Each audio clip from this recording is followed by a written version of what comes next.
ठटे खां अख़बर दिलवाणी जी रिपोर्ट मुताबिक़ ज़िले ठटे जे कोहिस्तानी पटीअ में फुटियुनि बैदि बसर जो अघु किरण करे हारी आबादगार कर्ज़ी बणिजी विया। आबादगारनि पारां बसर जो अघु वधाए खेनि पहुचंदड़ नुक़सान खां बचाइण जी घुर करे छॾी। उन सिलसिले में ज़िले ठटे जे कोहिस्तानी पटीअ जे मुख़्तलिफ़ इलाइक़नि जे रहवासियुनि बसर जे आबादगारनि शफ़ी मोहम्मद चोरो, मोहम्मद अमीन, मियां बख़्श ऐं ॿियनि दाहींदे चयो आहे त कोहिस्तानी पटीअ में थींदड़ बसर जा रेट ओचितो किराए खे नुक़सान पहुचाए पियो वञे।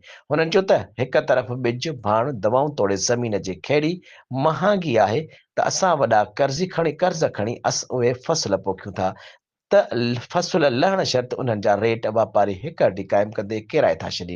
हुननि चयो त बसर जी 110 किलो वारी बोरी कराचीअ में 4 खां 5 हज़ार में विकिरो थिए थी, जॾहिं त उहा साॻी बोरी पंजाब में 8 खां 11 हज़ार रुपए में विकिरो थी रही आहे। हुननि चयो त हिन खां अॻु खेनि फुटियुनि वारे पोखियल फसल बि अघु न हुजण करे वॾो नुक़सानु पहुतो आहे, जंहिं करे हू कर्ज़ी बणिजी कंगाल थी विया आहिनि।